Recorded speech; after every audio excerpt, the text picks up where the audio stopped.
Birds are a rapture and a dream. To devoted bird watchers, they also are a passion. To one devoted bird watcher in particular, they are also a statistic. James Vardaman has seen more American birds in 1 year than any other person. That is not enough for James Vardaman. He wants to see more American birds in 1 year than even he has seen. He wants to see an even 700. And he has spent his whole year and more than $35,000 in pursuit of this magic winged number. David Dick offers us a study in obsession, a man who during every waking hour of 1979 has said to himself, 700, 700. His thoughts are up and far away from the everyday demands of being president of this Jackson, Mississippi corporation. James M. Vardaman and Company, forest management specialists. 58-year-old James Vardaman's preoccupation, his energy, his incessant telephoning these days mainly involve his obsession, bird watching. Right, he's in the bird department. My name is Vardaman, V as in Victor, A-R-D-A-M-A-N. Okay. He's the grandson of one of Mississippi's most well-known early 20th century racists, Governor James K. Vardaman. But the grandson has neither time nor philosophical appetite for any of that. His passion is watching birds, and the heights of that lifelong hobby can be measured by the goal he has set for himself, to see 700 different species of North American birds in 1 year. July 27th, 1979, 11:30 in the morning, Vardaman breaks the old 1-year record. The place, the south side of Chicago. There you go, right there. Hot damn, look at that land.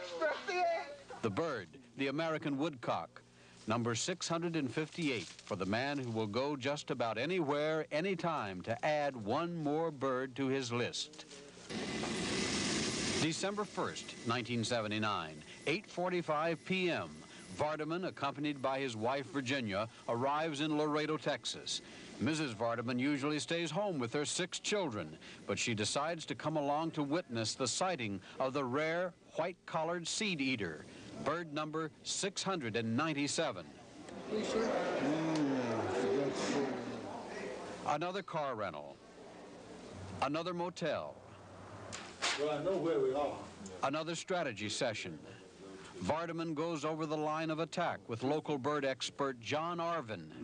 And we're going to go to some agricultural fields and hedgerows and stuff along the river just a few miles south of there.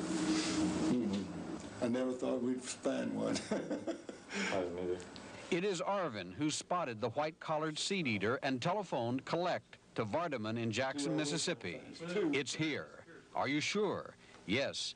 I'll be right there. Well, let's just hope the dadgum things will have when we go tomorrow. Shortly after dawn, James M. Vardaman and party drive down a dusty road in the valley of the Rio Grande.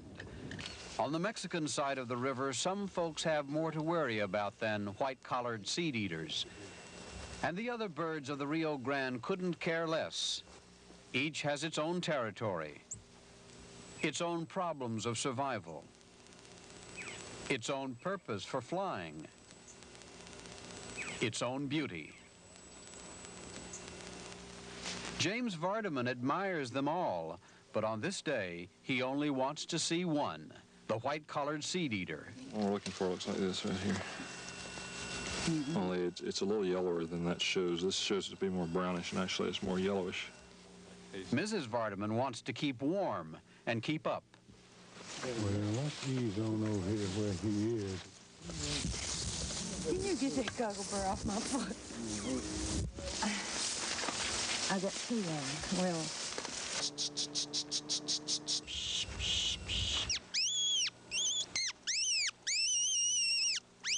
Vardaman has traveled 1,000 miles to sight bird number 697.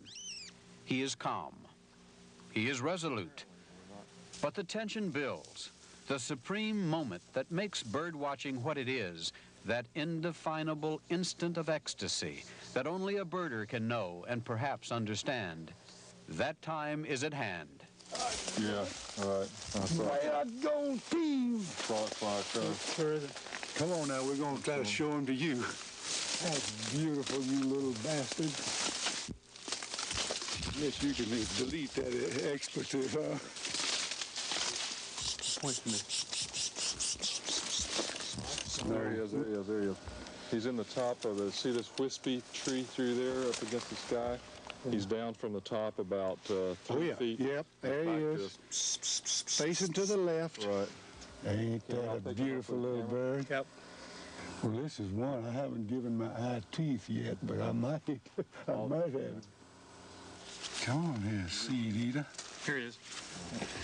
White-collared seed eater. Number 697, the white-collared seed eater, is history for James M. Vardaman. December the 2nd. It's back to Jackson to wait for the telephone to ring. Callers responding to his Will You Help Me newsletter. Is this professionally ethical?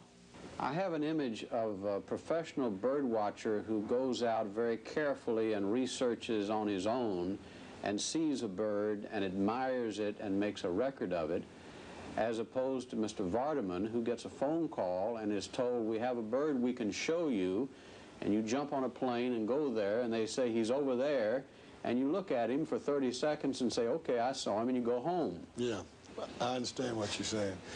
Well, a lot of the folks who criticize me for doing that do the same thing. I mean, when a rare bird shows up in North America, the word spreads through the ranks of birders like wildfire. And everybody who can get there gets there. They wouldn't know about it, the bird being there, unless somebody told them. And the first question that anybody, my kind of birder or the other kind, says is, have you got the bird? Where is he? Well, there he is, right over there. Psst. Great. Now, I rush home because I'm running against the calendar. I don't have time to stand there and look at him as much as I'd like to. We have a bird here that may well be, if it's authentic, the first North December American 12th, record. 1:45 p.m. A call from Sacramento. A red-crested potsherd has been spotted. God almighty. But it may be an escaped bird, and only birds in their natural habitat may be counted. Vardaman checks with another bird expert on the East Coast. Red-crested potsherd. Forget it. Poacher. No way. I wouldn't walk 6 blocks for one. Okay, Fred. Okay. Thank you very much. You're welcome. 2 p.m. Cape Cod calling. Kevin Powers, bird researcher, says a specially equipped charter plane is available the next day to fly out over the Atlantic and look for the great skua. You ever read the story of General Eisenhower and D-Day in Europe? Doesn't this sound to you a little bit like it on a very tiny scale? Yeah. Let's go. Vardaman, the birdwatcher, arrives at Logan International Airport in Boston after flights that have taken all night from Jackson, Mississippi. Another strategy meeting with the local contact, the pilot, the navigator. If it wasn't found by here, then to go down to the edge of the shelf and look for foreign fishing fleets. We all ready? Let's go then. The plane is a 1943 twin-engine AT-11 used in World War II to train bombardiers, used in 1979 by a bird watcher in the plastic bubble. December 13th, 10 a.m., Vardaman flies over the Atlantic south of Nantucket in search of the great skua. But there's no doubt that the way to do it is to find the boats and we'll find the birds. All right, come on now, be there, big brown baby. We don't need but one. But after 600 miles, more than 5 hours of checking the birds following 13 vessels, the great skua is nowhere to be found. Not a damn one, huh? It has eluded James M. Vardaman. It has happened before. It will happen again. It is a part of the ecstasy and the agony of birdwatching. I set the goal, and I'm going to bust a gut to get there. I'm just going to go flat out, and if I make it, I make it. If I don't, I tried hard. James Vardaman's 1979 American bird count stands this morning at 697.